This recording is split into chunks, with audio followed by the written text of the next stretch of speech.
My boyfriend raised his wine glass and said, "Call me when you make real money." I smiled, finished dinner, and accidentally uncovered the fraud that destroyed his entire life. My name is Claire Bennett.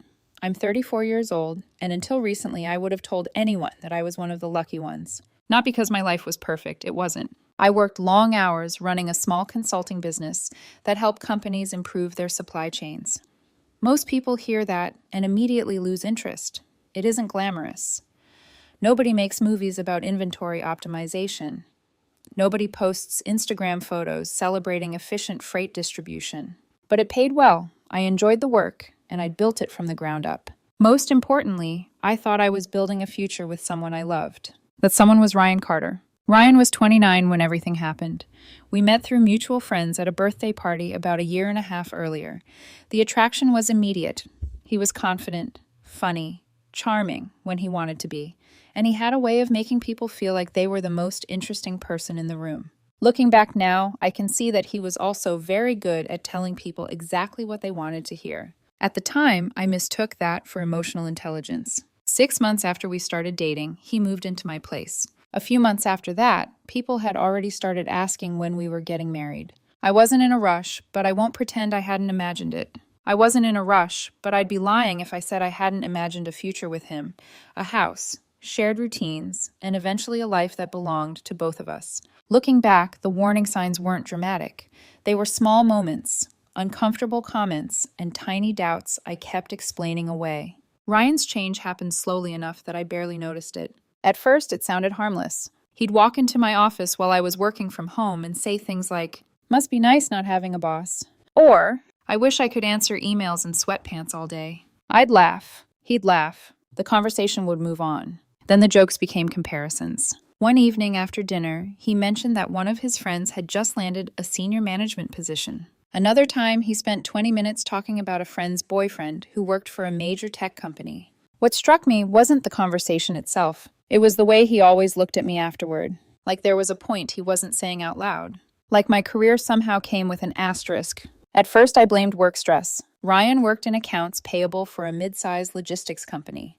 His department was constantly understaffed. Deadlines were ridiculous, and every few weeks he seemed to have a new complaint about management. Everybody gets frustrated with work, so at the time I didn't think much of it. So I ignored it. The problem with ignoring warning signs is that eventually they stop whispering. Eventually they start shouting. That happened the week I landed the biggest contract of the year. I'd spent nearly 4 months pursuing a manufacturing client that every consulting firm in our region wanted. Chasing that client had been exhausting. It dragged on through presentations, negotiations, site visits, and more conference calls than I could count. There were at least 3 separate moments when I thought the deal had fallen apart. When the contract finally came through, I was sitting alone in my office staring at the signed agreement on my screen. 6 figures over 12 months. For a large corporation, it wasn't a life-changing amount, but for me, it represented growth, stability, and proof that all those years of uncertainty had finally been worth something. The first person I wanted to celebrate with was Ryan. That should tell you everything about how much I loved him. I booked a reservation at a restaurant he'd been talking about for months.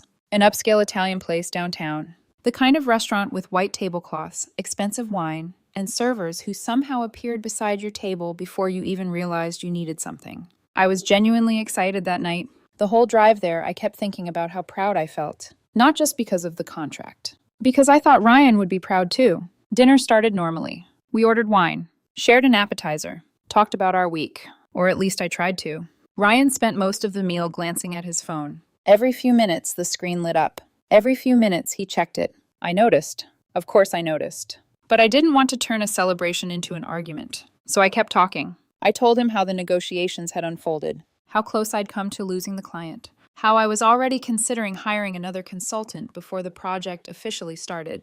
I was halfway through explaining a supply chain restructuring plan when I realized Ryan wasn't listening. Not really. He was nodding occasionally, making the right facial expressions. But his attention was somewhere else. Finally, I stopped speaking. "You okay?" Ryan looked up. "Huh? You seem distracted." "No, I'm listening." He wasn't, but he slipped his phone face down onto the table, leaned back in his chair, and gave me a smile. At first, I smiled back. Then I noticed something about it. There wasn't much warmth behind it. You know what I think is cute? He asked. I laughed. What? He lifted his wine glass. You. The couple sitting at the next table glanced over. I remember smiling automatically. Then Ryan continued. You're really cute when you play Businesswoman. The smile disappeared before I even realized it. Ryan chuckled. I'm serious, it's adorable. The couple beside us suddenly became very interested in their bread basket. I felt heat crawl up my neck. Ryan. But he wasn't finished. He raised his glass again. Call me when you make real money. I honestly thought I had misheard him. What? The kind where I don't have to work anymore. Then he laughed. Not nervously, not awkwardly, like he'd delivered the funniest joke of the evening. The strange thing is that humiliation doesn't always arrive as anger. Sometimes it arrives as disbelief. I sat there staring at him, waiting for the correction, waiting for the grin, waiting for him to say he was kidding. Instead, he took another sip of wine and reached for his phone. That was it. That was the joke. The woman at the neighboring table looked horrified. Her husband suddenly found the menu fascinating. Nobody knew where to look, including me. I had spent months earning that contract. Months. And somehow, in Ryan's mind, the entire thing had become material for a punchline. When he noticed I wasn't laughing, he shrugged. I'm kidding. The words landed badly because they arrived too late. People tell the truth all the time and call it a joke afterward. I studied him across the table. Really studied him. And something shifted. Not dramatically. Not enough to end a relationship. Just enough to make me uncomfortable. Enough to make me wonder why someone who supposedly loved me enjoyed making me feel small. I picked up my wine glass, took a sip, then gave him the only response I could think of. Will do. Ryan laughed. That's the spirit. A second later, he was back on his phone. The rest of dinner never recovered. I paid the bill. We drove home. Ryan spent most of the ride watching videos. I drove in silence and replayed the conversation over and over. By the time we got home, he seemed perfectly fine. I wasn't. Ryan fell asleep on the couch halfway through a reality show. I sat in my office pretending to answer emails.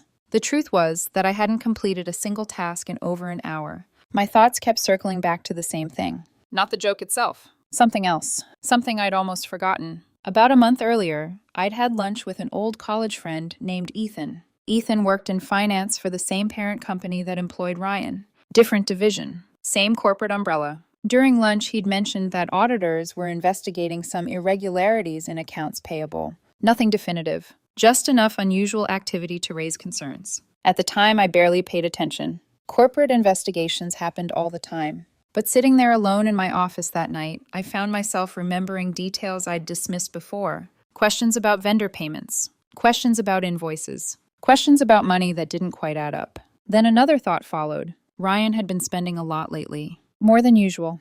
A lot more. The upgraded vehicle. The expensive weekends away.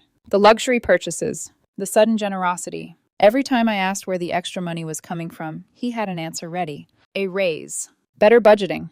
Smarter financial planning. Reasonable explanations. At least they had seemed reasonable before. Now they felt rehearsed. I tried to shake the thought away. I really did. Ryan wasn't a criminal. He was my boyfriend. The man who knew exactly how I took my coffee. The man who sat beside me in hospital waiting rooms. The man I'd talked about buying a house with. The man I trusted. Yet the more I thought about it, the less comfortable I became. Because there was one problem I couldn't ignore. The math. No matter how many times I ran through it in my head, the numbers never worked. And that realization followed me into bed. It followed me through breakfast the next morning. It followed me through client meetings. It followed me through the entire week. By the time Ryan casually left his laptop sitting open on the kitchen counter a few days later, I was already losing the argument with myself. I told myself I was only looking for reassurance. Proof that I was being ridiculous. Proof that my imagination had gotten away from me. I believed that right up until the moment I opened the laptop. And then everything started to unravel. I wish I could tell you that I opened the laptop, found nothing suspicious, and immediately felt ridiculous for ever doubting him. That would have made for a much happier story. Instead, within 15 minutes, I was sitting alone in my kitchen trying to convince myself I hadn't just discovered something that could destroy both our relationship and Ryan's entire future. At first, everything looked normal. Personal emails, online shopping receipts, travel confirmations, random subscriptions. The usual digital clutter people accumulate over time. Then I found an email confirming payments for a storage unit. I frowned. We lived together. Ryan and I shared an apartment with more than enough space for our belongings. Why would he need a storage unit I'd never heard about? I clicked on it. The monthly payment wasn't outrageous, but it wasn't cheap either. That by itself wasn't alarming. The problem was that I'd never once heard him mention it.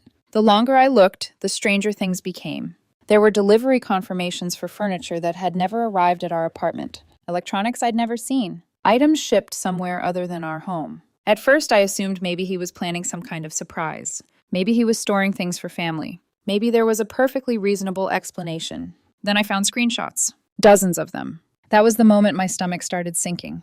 They weren't personal documents. They were work documents, vendor invoices, payment approvals, internal records. Some of them had notes written on them, numbers circled, amounts highlighted, calculations scribbled into the margins. I sat there staring at the screen, not because I immediately understood everything, because I understood enough. I've spent years working with businesses. Over the course of my career, I've worked alongside auditors, controllers, accountants, fraud investigators, and financial consultants. I wasn't an expert in forensic accounting, but I knew what suspicious activity looked like. And what I was seeing didn't look innocent. I opened another file, then another. Each one made the picture a little clearer. Vendor names that seemed questionable, payments that appeared duplicated, records that suggested money was being routed through entities that shouldn't have existed. The pattern wasn't complete yet, but it was visible, and once I saw it, I couldn't unsee it. I closed the laptop and pushed it away from me. My heart was pounding. I remember getting up and walking around the kitchen simply because I couldn't sit still anymore. There had to be another explanation. There had to be. People don't just discover that someone they love might be committing fraud. That kind of thing happens in documentaries, news stories, other people's lives. Not yours. Not when the person involved is sleeping next to you every night. I kept trying to make the pieces fit together differently, but every explanation eventually ran into the same problem. Every explanation eventually led back to the same uncomfortable reality. Ryan was living far beyond what his salary could support. The things that hadn't made sense before suddenly made too much sense. That realization followed me through the entire afternoon. Emails piled up. Phone calls went unanswered. Work became impossible. Every time I tried focusing on a client project, my thoughts drifted back to Ryan. Back to those files. Back to the storage unit. Back to the invoices. By the time he came home that evening, I felt emotionally exhausted. Ryan walked through the front door carrying takeout, smiling, relaxed, completely normal. "Hey," he said, leaning over to kiss my cheek. I smiled automatically, the way people do when they're buying time. "How was your day?" "Busy." He laughed. "You always say that." Maybe I did.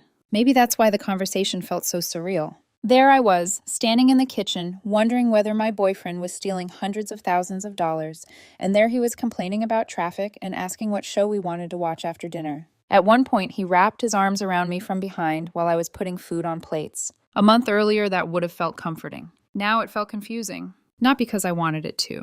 Because my brain couldn't reconcile the man hugging me with the documents I'd found a few hours earlier. Later that night, after Ryan fell asleep, I sat alone in the living room with my phone in my hand. I already knew who I was thinking about calling.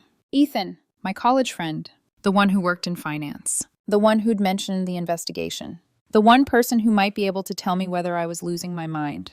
I spent nearly an hour arguing with myself before making the call. Part of me thought I owed Ryan a conversation first. If there was an explanation, shouldn't I hear it from him? Wouldn't a good partner do that? The argument sounded reasonable until another thought appeared. If Ryan really was involved in something illegal, confronting him first would give him time to hide evidence, delete files, move money, cover tracks. And if innocent people were being hurt by whatever was happening, could I really stay quiet because the person involved happened to be someone I loved? That question kept returning. Eventually, it became impossible to ignore. So I called Ethan. He answered almost immediately. "Claire?" "Hey." His tone shifted the second he heard my voice. "You sound serious. I need to ask you something." "Okay." I took a breath. "Those accounting issues you mentioned a few weeks ago." Ethan didn't interrupt. "What about them? Are they still investigating?" A short pause followed. "Yeah." "How serious is it?" "Serious enough that corporate brought in outside specialists." That wasn't the answer I'd been hoping for. I glanced toward the window. Rain was tapping softly against the glass. The same kind of rain that had fallen the night Ryan humiliated me at dinner. Funny how your brain notices things like that. "I think I might have information." The line went quiet. "What kind of information?" "The kind that could explain some of the irregularities." Another pause. Then Ethan spoke carefully. "Claire, where is this coming from?" I knew exactly what he was asking, and I knew I couldn't answer honestly over the phone. "Can we meet?" The next afternoon, we sat in a coffee shop across town. I showed him only what I felt comfortable sharing. photos I'd taken, vendor names, invoice numbers, the storage unit information. Enough to establish a pattern, not enough to explain where it came from. The more Ethan reviewed the material, the more concerned he became. By the time he finished, he wasn't drinking his coffee anymore. He was simply staring at the documents. Finally, he leaned back in his chair. "This is bad." I swallowed. "How bad?" He rubbed his jaw. "Worse than I expected." That wasn't exactly reassuring. I watched him look through everything one more time. Then he asked the question I'd been dreading. "Where did you get this?" I stared down at my coffee cup. The answer sat between us anyway. I didn't have to say it. Ethan was smart. Smart enough to connect the dots. When he finally figured it out, his expression changed. Not shock, not judgment, something closer to sympathy. And somehow that felt worse. "Claire." I didn't answer, because there wasn't anything left to say. He nodded slowly. "I'll pass this along. Keep my name out of it." "I will."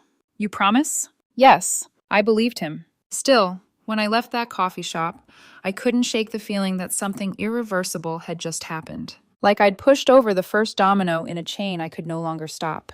The strange part was that nothing happened immediately. Days passed. Then more days. Ryan continued living his life as if everything was normal.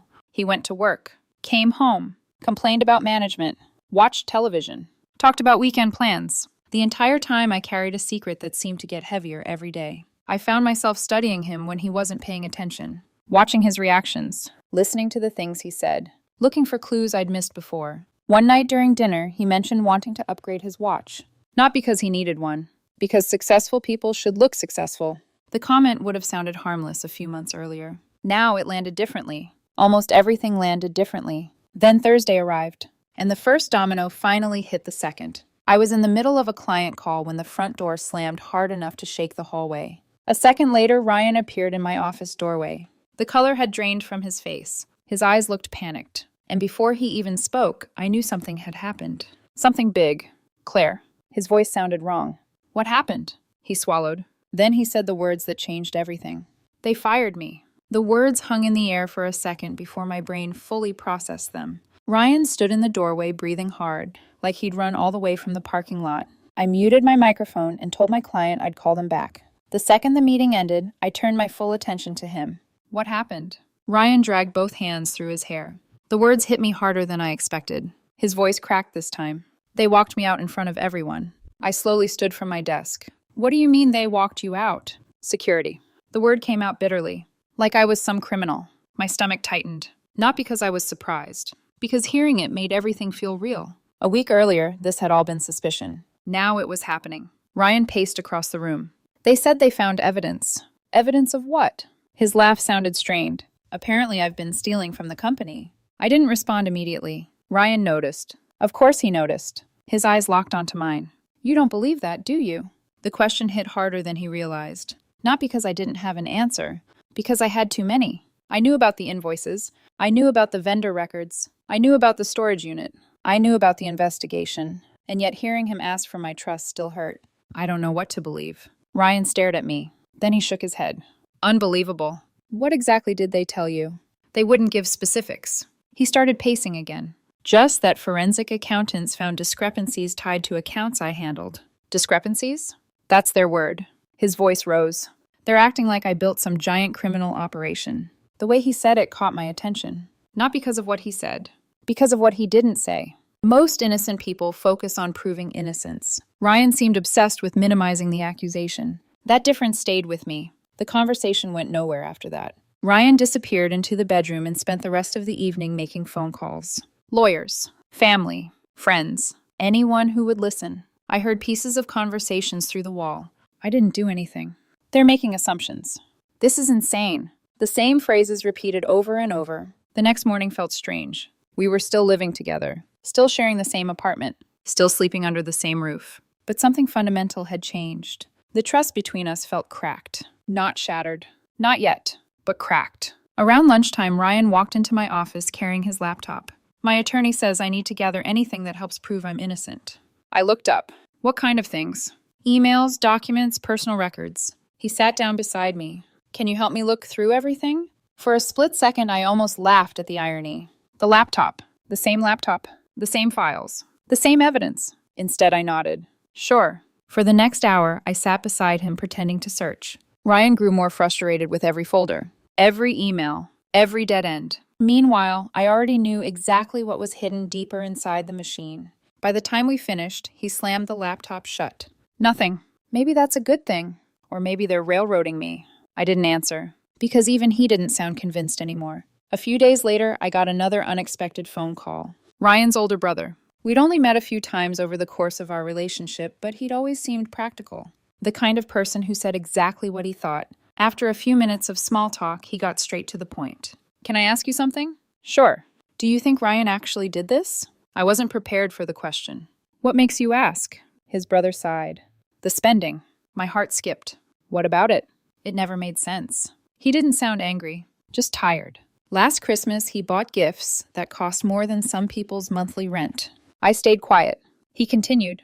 Then there was the car, the vacations, the constant spending. Another pause. His salary doesn't support that lifestyle. Hearing someone else say exactly what I'd been thinking for weeks sent a chill through me, because it meant I wasn't imagining things. Other people had noticed too. Before ending the call, he said something that stayed with me. If he did this, don't let him take you down with him. At the time, I didn't realize how important that warning would become. The investigation accelerated over the next week. Ryan met with lawyers almost daily. Every conversation seemed to bring worse news. Potential criminal charges, financial penalties, civil liability, possible prison time. The deeper investigators dug, the uglier things became. And Ryan was changing. That was the part nobody talks about.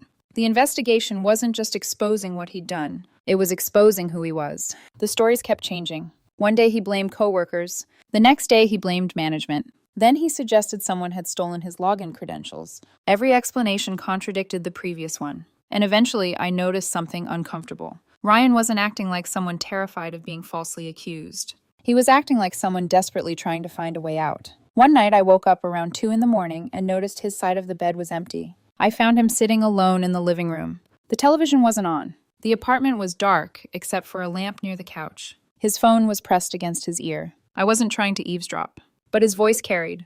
I just need more time. A pause. Then, no, the money isn't gone.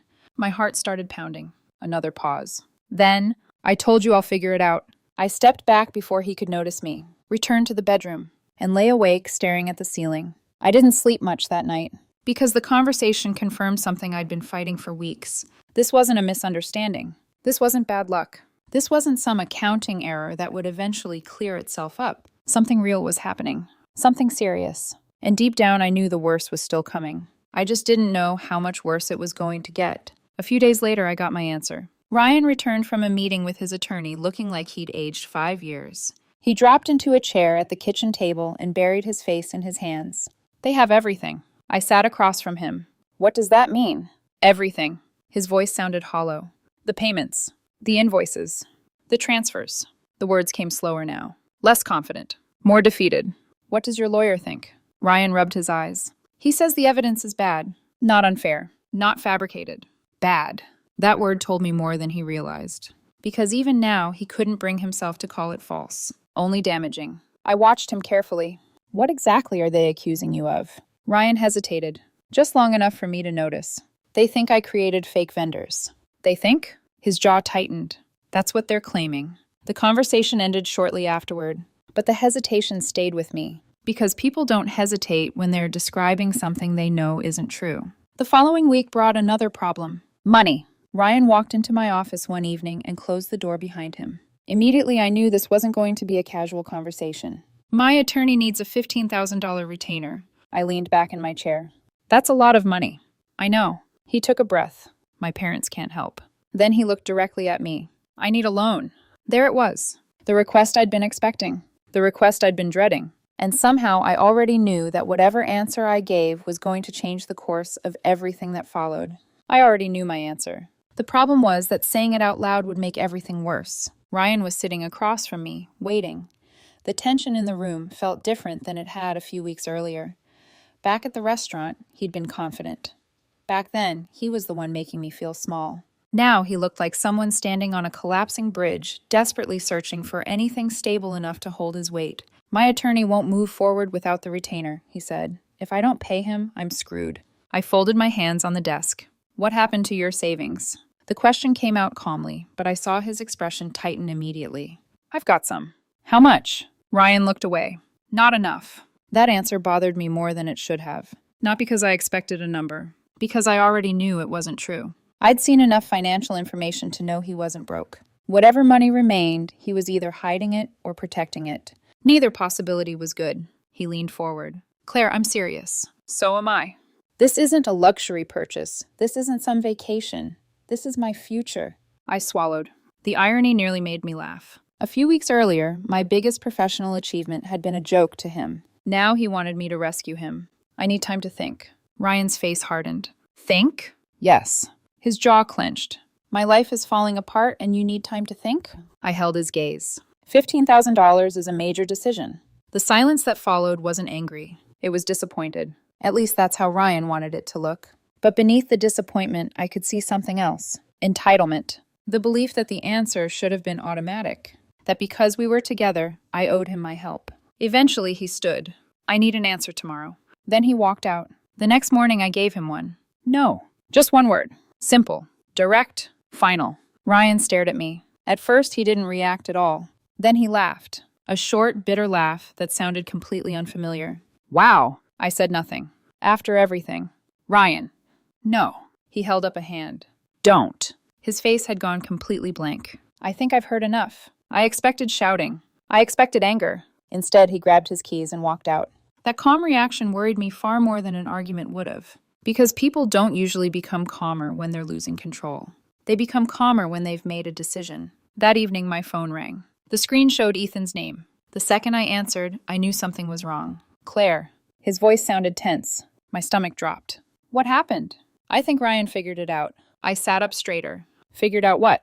A pause. That the information came from you. Every muscle in my body tightened. How? He still has friends inside the company. Ethan sighed. They've been asking questions. What kind of questions? The kind that eventually lead back to you. I stared out the window. The city lights blurred against the glass. Are they sure? No, but he's suspicious. That was enough. Ryan didn't need proof. Ryan only needed someone to blame. After we hung up, I spent the rest of the evening feeling uneasy. The apartment felt different. Too quiet. Too empty. Every sound made me glance toward the door. Every notification made my heart jump. Deep down, I knew Ethan was right. The evidence was overwhelming. The investigation wasn't going away. The prosecutors were getting closer. Sooner or later, Ryan would have to choose between accepting responsibility and finding a villain. And if there was one thing I'd learned during the previous few weeks, it was that Ryan hated losing.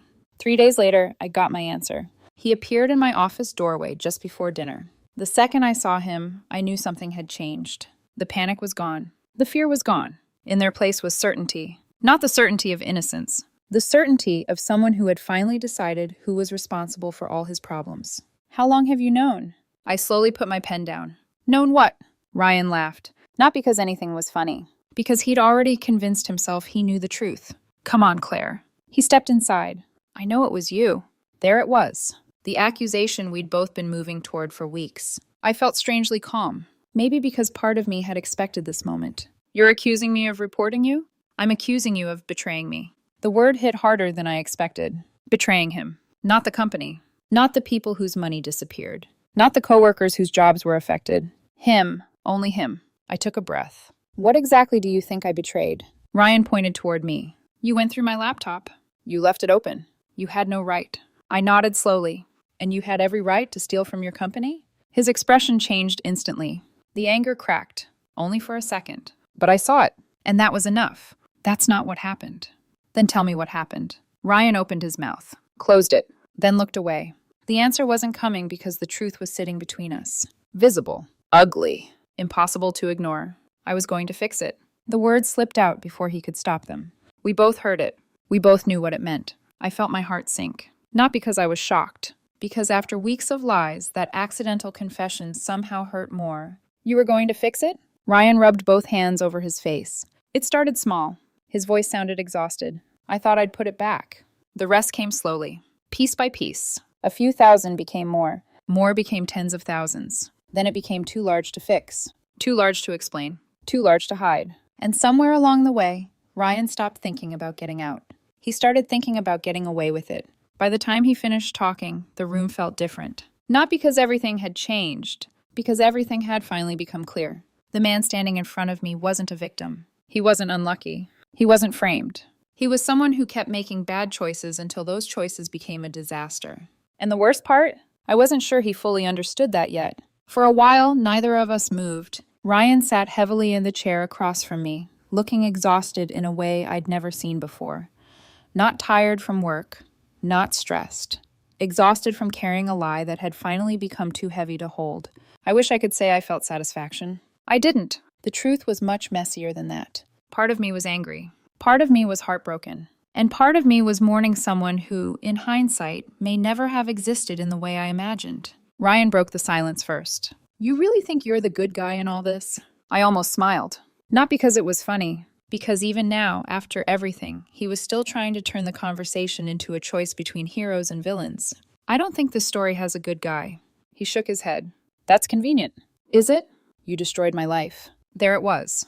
The accusation he wanted to make from the beginning. Not that he got caught. Not that he'd stolen money. Not that he'd lied for months. That I had destroyed his life. I leaned back in my chair. No, Ryan. My voice stayed calm. You destroyed your life. His jaw tightened immediately. See, that's exactly what I'm talking about. What? You act like everything is black and white. I stared at him. The irony was almost painful. For weeks, I'd listened to him explain away every decision he'd made. Every shortcut. Every lie. Every transfer. Nothing had ever been his responsibility. There was always a reason. Always a justification. Always someone else. I gave that company years of my life. His voice grew louder. They underpaid me. They promoted other people. They ignored everything I did. I listened, because I already knew where this was going. They owed me. There it was. The real confession. Not the money. Not the fake vendors. The entitlement. The belief that being treated unfairly somehow entitled him to become unfair himself. I nodded slowly. They owed you $200,000? Ryan looked away, and for the first time since he'd arrived, he didn't have an answer. A few days later, he moved out. The actual move took less than an hour. Most of his important belongings had already been packed. I watched from the living room while he carried boxes to his car. Neither of us spoke much. What was there left to say? The relationship hadn't ended because of one argument, or one investigation, or one confession. It ended because trust had slowly disappeared until there was nothing left standing underneath us. When the last box was gone, Ryan paused by the door. For a second, I thought he might apologize. Maybe even thank me for the good parts of our relationship. Instead, he said, I hope you're happy. Then he left. The door closed behind him. And that was that. At least that's what I thought. The real chaos started after the breakup. A few days later, Ryan began posting online. Long, emotional posts. Stories about betrayal. Stories about privacy. Stories about how someone he loved had turned against him during the worst period of his life. The remarkable thing was what he didn't mention. No embezzlement. No fake vendors. No criminal investigation. No missing money. Just enough truth to make himself look sympathetic. And just enough omissions to make me look cruel. Friends started messaging me. Some were supportive. Others were confused. A few wanted explanations. I didn't spend much time defending myself. People who genuinely wanted the truth usually found it. The rest had already made up their minds. Then came the legal threats. One afternoon, I received a lengthy demand letter from an attorney I'd never heard of. The letter accused me of invading Ryan's privacy, causing emotional distress, damaging his reputation, and interfering with his career. The amount demanded was $50,000. I forwarded it to my attorney. An hour later, he called me laughing. Actually laughing. Claire. What? This might be one of the worst demand letters I've ever seen. I couldn't help smiling. So that's good? It's excellent. Why? Because half these claims don't even apply. He paused. And whoever wrote this accidentally included details that make Ryan look worse. I rubbed my forehead. You're kidding. I wish I was. That threat disappeared almost as quickly as it arrived. The criminal investigation, however, continued moving forward. And the deeper investigators dug, the worse things became. The amount involved was larger than originally believed. The timeline stretched further back. More records surfaced. More evidence appeared. More explanations fell apart. Around that time, Ryan's family finally learned the full truth. His brother called me first, then his mother. Both conversations were difficult. Not because they blamed me. Because they didn't. They were grieving. The version of Ryan they thought they knew was collapsing in front of them. His mother cried during most of the conversation. His brother sounded exhausted. Neither of them knew what to do. Honestly, neither did I. Months passed. Court dates came and went. Lawyers negotiated. Evidence piled up. Then, eventually, the prosecutor offered a plea agreement. Ryan's options were running out.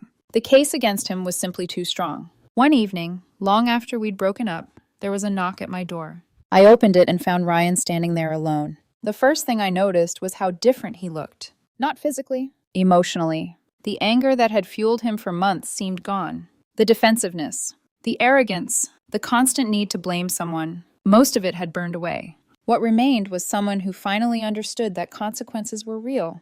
"Can we talk?" he asked. I almost said no. Instead, I stepped aside. We sat at the kitchen table we'd once shared. For a while, he simply stared at his hands. Then he told me about the plea deal. 2 years. Potential early release with good behavior. Probation afterward. Restitution. A future that looked nothing like the one he'd imagined. When he finished, he sat quietly for a moment. Then he asked, "You ever think about how different everything would have been if you'd never opened that laptop?" I knew the question wasn't really about the laptop. It was about regret. About trying to find a different version of the story. A version where none of this happened. I thought about it carefully before answering. "No." Ryan frowned. "No?" "No." He waited. Because if I hadn't opened the laptop, something else would have happened. "What do you mean?" The truth was always going to catch up eventually. Ryan didn't respond. Because deep down, he knew I was right. The investigation had already started before I ever saw those files. The auditors were already asking questions. The numbers were already drawing attention. I hadn't created the problem. I'd only discovered it. Eventually, Ryan stood. Neither of us had much left to say. At the door, he hesitated. Then he surprised me. Not with an apology. Not with an excuse. Just honesty. The kind that had been missing for a very long time. "I really did love you." I didn't answer right away. Maybe he did. Maybe the version of him I fell in love with had existed once. I honestly don't know anymore. But love isn't always enough. Looking back, I think we stopped being partners long before we stopped being a couple. Too many things had gone unsaid, and too many truths had been replaced by excuses. And somewhere along the way, Ryan had stopped being honest with everyone, including himself. A few seconds later, he walked away. That was the last time I ever saw him. The plea deal went through several weeks later. Ryan accepted it.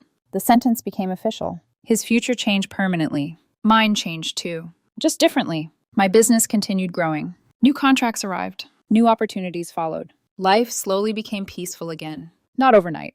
Not dramatically. Just one ordinary day at a time. About 6 months later, I met someone new. His name was Daniel, a high school teacher. Kind. Steady. Unimpressed by titles. Unimpressed by money. He never treated success like a competition. Never turned accomplishments into scorecards.